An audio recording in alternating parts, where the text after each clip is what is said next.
Good evening, everybody. It's Thursday now, May 28th. I am Brad Panvoich, Chief Meteorologist here at WCNC. You're welcoming into Live Weather Impact tonight. We've got a lot to talk about. The Drought Monitor comes out every Thursday, so Tim and I will focus on that and some of the improvements. And some folks probably wondering why there wasn't more improvement or why we're still in drought. We'll break all that down coming up, but let's get to your local forecast first.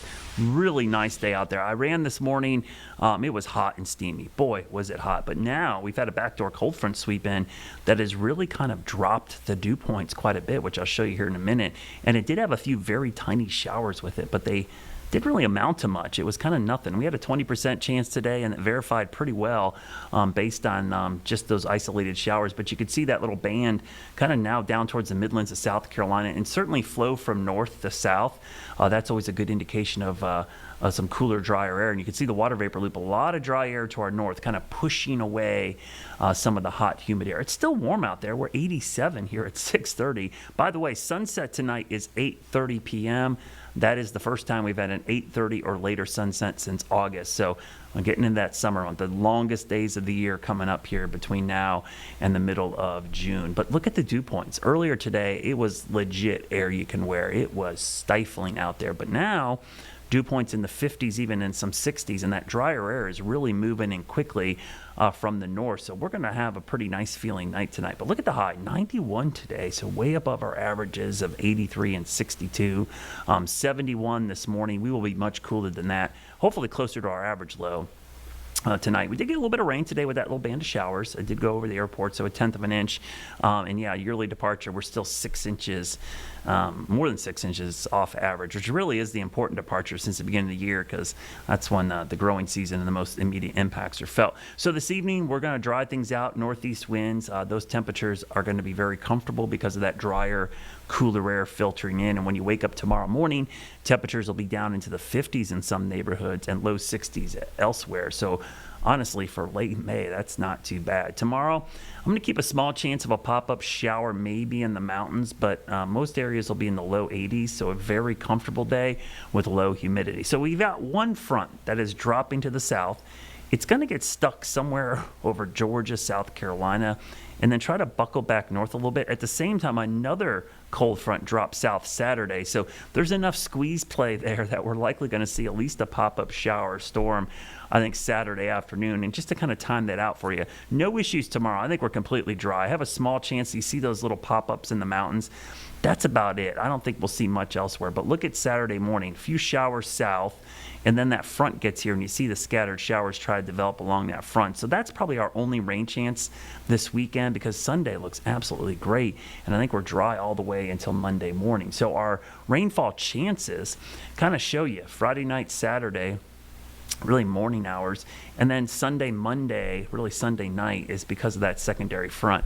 Now, it's one thing to have drier air from a lack of rainfall, but this is really dry air all around. The dew points fall into the 50s, and then the second shot of drier air really lowers the dew points into the 40s. I mean, that is going to be pretty crazy when you think about early June. We don't normally see dew points that low this time of year. That's really setting the stage for some good feeling air. Now, the drought monitor came out today. We'll talk about, we got some beneficial rains, some good signs in the drought monitor. The bad news, the wet pattern isn't even going to stick around long enough to add to that, because this is a pretty dry setup. If that front stays to our south, you can see especially the northern half of our area is going to be well below average for rainfall over the next 7 days. So not a huge help with the drought going forward. And when you think about we're going into June, high sun angles, higher evaporation rates, everybody's using more water. That's why water restrictions are still very, very much needed right now, because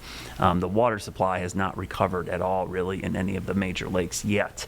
So the weekend forecast, Saturday, we'll keep that 30% chance of an isolated shower, mainly to our south. Sunday, to me, looks like a pretty good day with lower dew points, and your Jerry Hunt Supercenter 7-day forecast will give you a good look at this. You'll see that temperatures, again, start to trend down a little bit. Monday's kind of the question mark here. Does that front buckle back north? Do we see a stray shower storm, maybe some rain, mainly south, maybe a little bit warmer as well? But then that front pushes south, and then next week, really comfortable. Those low 80s don't do justice to what it'll feel like. I think we'll spend most of the days in the mid to upper 70s, and with low dew points, it's going to feel really nice. That means the morning lows in the 50s to near 60. We'll show you the 10-day forecast, and really doesn't get much better than that for early June. You would take that 9 times out of 10 for the first week of June, getting low humidity, temperatures not crazy hot, no 90-degree heat. It's coming, trust me. The heat and humidity is going to be here. Today was one of those days. But so you got to soak this in while you can. And yes, June 1st is the beginning of summer for meteorological and climatological reasons. I know people's calendars always show you the astronomical beginning of summer, but remember, for weather and climate, we always use the full calendar month. So the reason that's important, all the records, the data, starts June 1st for summer. So when we say the rainfall on June 1st, the high temperature, that's a summer rainfall. That's a summer high temperature. It doesn't go into the spring record book, it goes into summer. So just so you know, if you're one of those people that loves the astronomical seasons, have at it. But for weather and climate, just so you guys know, we only use the 3 calendar months of June, July, and August, and that's the way it's always been to keep everything very consistent.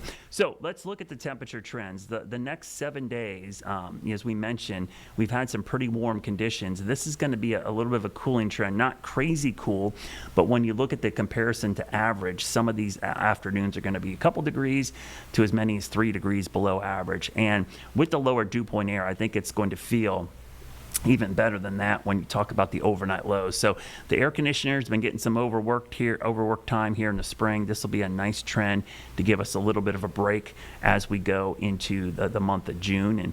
And another thing to keep in mind, we're a week out from the first batches of heavy rain we just had. So the skeeter meter, it's on the increase. So this weekend, when you're doing these outdoor activities, just be ready. The mosquitoes are going to be ferocious. Usually 7 days from heavy rainfall, we see a big hatch, and because we had so much rain, there'll be hatches every day going through the next week or so. So stick around. We'll talk about the drought monitor, come up with Tim as he joins me from WFMY, but stick around. We'll be back in about 2.5 minutes. Weather Impact Live with Brad Panvoich is sponsored by Moisture Lock, crawl space, basement, and foundation repair experts serving the Carolinas since 1988. Tired of all this rain? Does your yard look like a swamp after it rains? Hi, I'm Greg Doggett with Moisture Lock, Charlotte's premier waterproofing and foundation repair company. The longer water sits, the softer soil will become. This can cause foundation issues. If you're having drainage issues, contact Moisture Lock. We'll get the water away from your home and out of your yard. Moisture Lock, stabilize, enhance, protect.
Welcome back, everybody. Tim Buckley joins me as always from WFMY, and welcome in, Tim. I real quickly, we had a little breaking news. I'm sure you've been following online, and I just want to make sure we address this to our loyal followers out there. We do know there was a loud boom down in South Carolina reported this afternoon in the Midlands PD region. It's kind of lit up social media, Tim, and there's a lot of speculation on what it could be. I'd love to tell you exactly what it is. I can speculate probably military aircraft or meteor. It does sound to me, based on the description, Tim, that it's some kind of sonic boom of some kind. We don't think it was an explosion. It wasn't an earthquake, but we dealt with this, and I know you dealt with this out on the coast when you worked in Wilmington. This happens quite a lot with military aircraft, sometimes with inversion. So you never really know until you know. Yeah, and this is something that's happened across the country, I guess, on the other side of the coin from meteors, more or less. Back up in Ohio, I think we talked about this a lot a few months ago.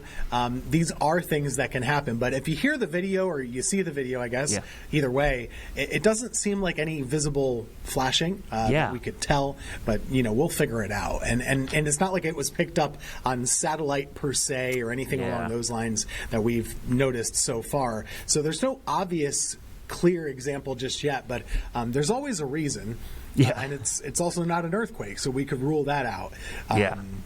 Hard to say, but South Carolina. I'm like you. I was like, first thing I look for is like some kind of flash. There is some lightning down there, so you got to be careful. It's not just another thunderstorm, but we look for a flash on the satellite data, and there's really nothing that jumps off. So you're right. I mean, I think if it was a meteor, Tim, with the day with everybody with security cameras, ring cameras, dash cams, I think by now we probably would have seen something that shows that flash as you described. So I'm leaning towards military aircraft, but again, that's just speculation. We really don't know. And if that were to be the case, if you had a military aircraft that's causing this, is that some sort of mistake? Because they're not supposed to be doing that, right? Yeah, they're not supposed to be doing it over the continental United States. Now, a lot of times on the coast, people hear this because they'll do it offshore, Tim. And as you know, sometimes the setup with the ocean, you get a perfect inversion, right? Because the water's a little bit cooler and the air above is a little bit warmer. And so this could happen really far offshore. And sometimes that sound can make it all the way to the coast. But over land, you're right. They're not typically supposed to be breaking the sound barrier over land masses. At least from my understanding, they have to get permission to do that if they do it. Right. Yeah, there's some interesting discussion. They're trying to build some new supersonic aircrafts. They're actually trying to do it in Greensboro in the next couple of years. And when they were testing these things, they were finding, the prototypes anyway, they're finding that the sonic booms aren't really causing the big booms quite as much as they used to with these aircraft. So they're hoping to maybe get waivers to start to do this more over land, and that'll be interesting to see if it comes to fruition. But can't wait for those messages, right? Yeah, right. That'll happen quite a bit. So we just want to get that out of the way because Tim and I both are know what's going on, but we're like everybody else. We don't know the cause yet. So that's always that. It feels like the neighborhood Facebook pages, the next door apps, Tim. They just light up when this stuff happens. Did you guys hear that? What is that? And sometimes there's a great explanation real quickly, and sometimes in a situation like this, we just don't know right now. But Tim, today's Thursday, obviously pretty important day for the drought monitor, and this has been probably the other big story of the day. So I went back, Tim, I looked at the drought monitor 3 weeks ago, right? So this was the drought monitor 3 weeks ago. There was a lot of there's a lot of extreme. Then last week, we'll go forward, it got worse. We saw some exceptional. And then this week, I think I'd have to look back even farther. This might have been the best improvement I've seen week to week, probably going back maybe a month or so. But it was pretty significant. I think that the thing that catches everybody off guard is it was significant, Tim. I mean, we cut the extreme area in half, I think, in North Carolina. Exceptional went back to 0. But we're still in severe to extreme drought. So it's we cut a lot of this out, 1 to 2 categories in some locations, but we're still in extreme drought. And I think it's really hard for people. It's human nature, right? We're creatures of the moment, short attention spans, recency bias. It's been pretty wet in the last 7 days. We saw flash flooding. People have wet yards right now. And I think the natural inclination is we've got to be out of the drought, Tim. We got all this rain in the last 7 days. But that isn't really the way droughts work. It's not. It's not what a drought really. If your grass is growing again, it doesn't necessarily mean it's not still a drought. There's a lot of us that don't really know what drought means. A drought is meant to, communicate the impact to the whole water system, basically. And there's a lot more than growing grass or not growing grass, and how does the pond behind your house look? All of those things are part of it. Yeah. But it's the whole system. But overall, this is a very still positive step forward, and something that we needed to take. You kind of needed to get a big punch at this drought, and this was badly needed and kind of hard to do, honestly, to get 5-6 inches of rain for some places.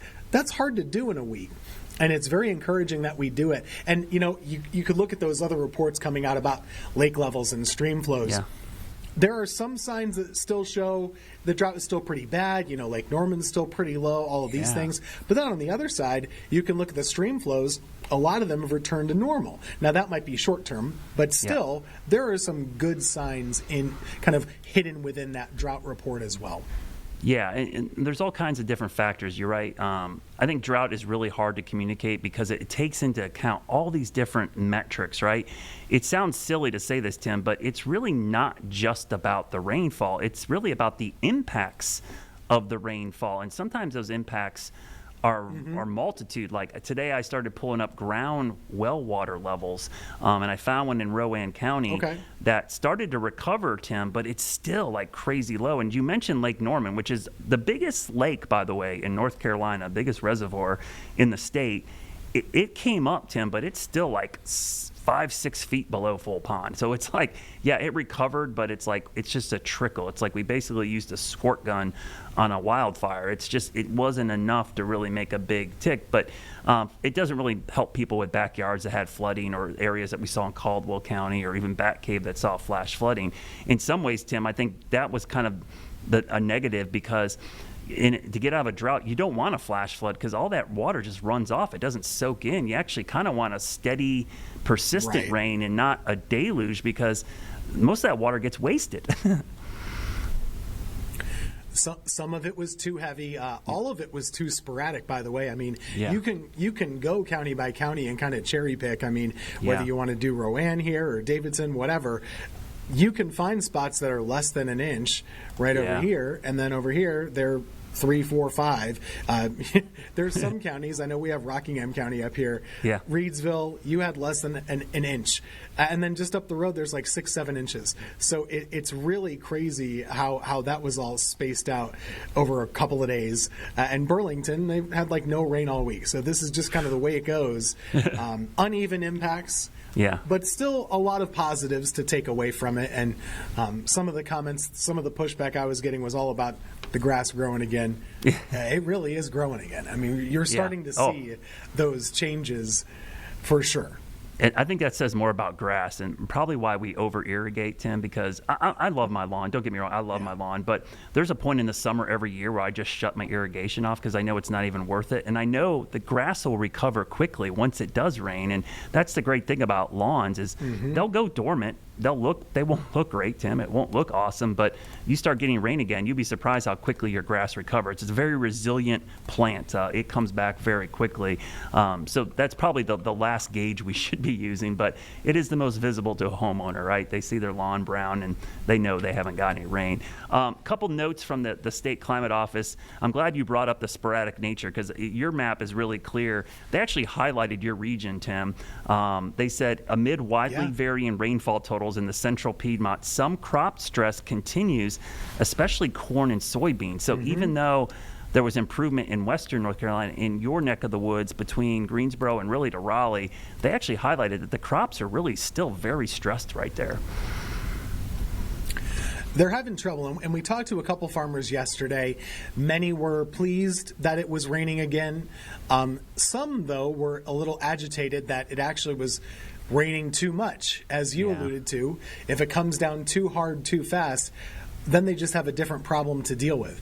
And so if it's not one thing, it's another. They're having a really bad year for crops. There's no way around it. And it's probably to the point I'm not going to say you can't recover, but you've dug a pretty big hole here at this point in the growing season, where there's already impacts to the crops that are baked into the cake because we've had such stress on the system. It's pretty hard to recover from that.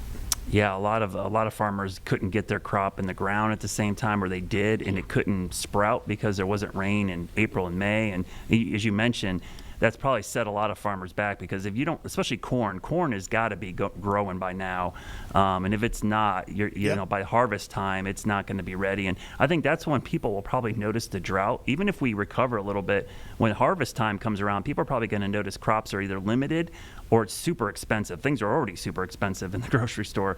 Just imagine drought. And we're not the only ones in drought. The winter wheat was really bad in the middle of the country because of drought. So there's going to be a lot of impacts there. A couple other notes from that page.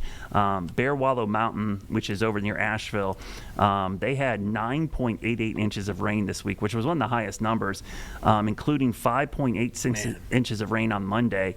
And they noted that's the wettest day since Helene. So that was some pretty significant rain over there. Lake James came up 1.5 feet, but as you mentioned, Lake Norman only came up 0.5 foot.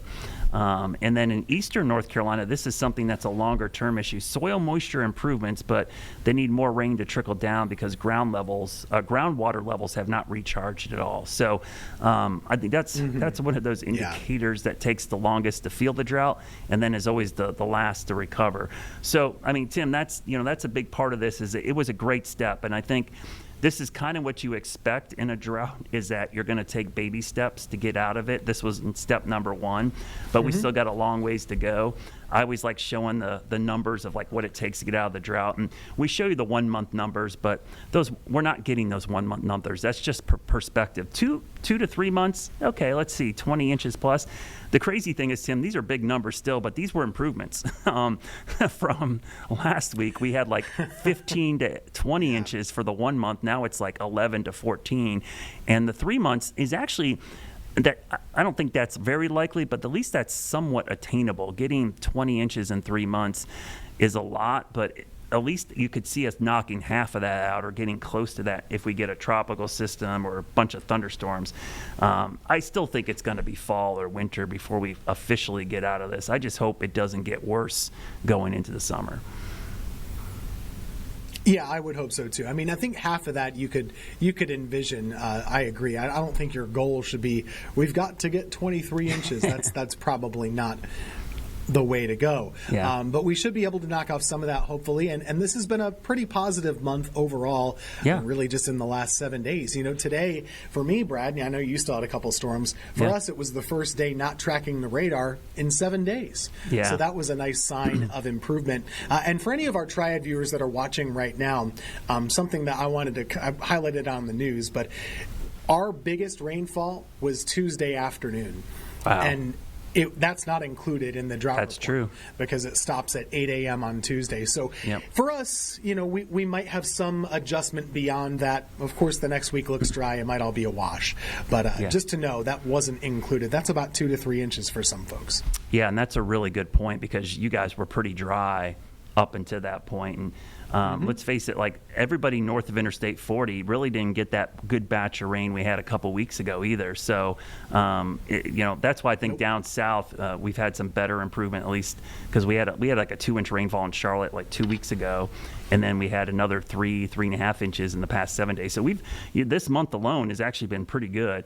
The problem is we've got a long ways to go. Now, something I want to talk about going forward, Tim, and you alluded to this dry pattern. Could we reverse? There's a couple things.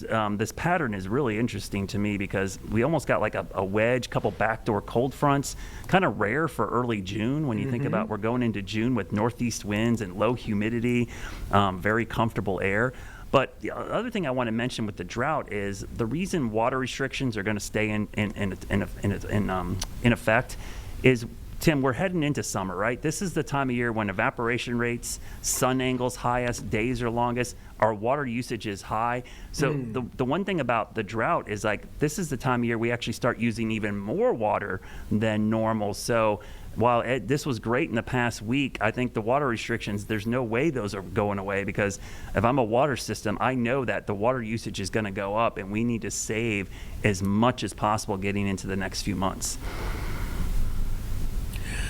And that's a good point. And that's something that, we wouldn't think about naturally is, oh, yeah, what's the usage? The usage is changing. Oh, what's the humidity? Well, it might be comfortable if we have low humidity outside, but if it's sunny with that low humidity in the summertime, you're going to really dry things out. It doesn't take long to dry things out again, and we'll find that out because I really think a lot of this rain is going to miss to the south over the next 7 days. It could have been different, but as of now, it looks like most of it will go to the south overall. We'll see about Saturday. I know for you guys, you might have a little bit of couple rounds of storms maybe on Saturday that could bring some scattered rainfall. But beyond that, maybe not that much. Yeah, it is going to be interesting. I'm kind of curious about Saturday too because it looks like maybe we get some storms. But look at the 7-day rainfall forecast is just wild, Tim. I'm actually going to play this because look at this big void. You can kind of tell where the ridge or the surface high is going to camp out. I mean, that's pretty wild to see. Just no rain at all over the Ohio Valley into the Carolinas. Right. And then you look south into Florida, and it's like a deluge. So we really are that close to being back in another wet pattern, but maybe not getting any rain at all in parts of our area. And they're going to have problems. I mean, that's the kind of rain. You get an onshore flow. Yeah. You're going to get all sorts of ocean moisture squeezed. That's gonna create some issues. Those are the spots that really had the worst drought. Number one, it'll help that, but it'll also bring some flooding. I'm sure, just like we saw up here. You'd imagine. Remember, those were the big wildfires we were tracking down in South Georgia, North Florida. That's not the problem anymore. It doesn't look like. Yeah, and you're right, Tim, because down there the drought's been worse for them because that's even a wetter climate than us. And that's part of the thing I was trying to explain to some folks online today, how drought works. Drought is very localized. Like for an area like the Carolinas where, most of our area, we're averaging over 40, 45, some cases 46 inches of rain per year. When you have a deficit of, 10 inches, 15 inches, that's pretty significant because this is normally a wet climate. We're a temperate, subtropical climate here. And so when we have no rain for several months, it has a much bigger impact than a part of the country where it's already kind of dry and they don't get much rain. So it just seems like it exaggerates the impacts here locally.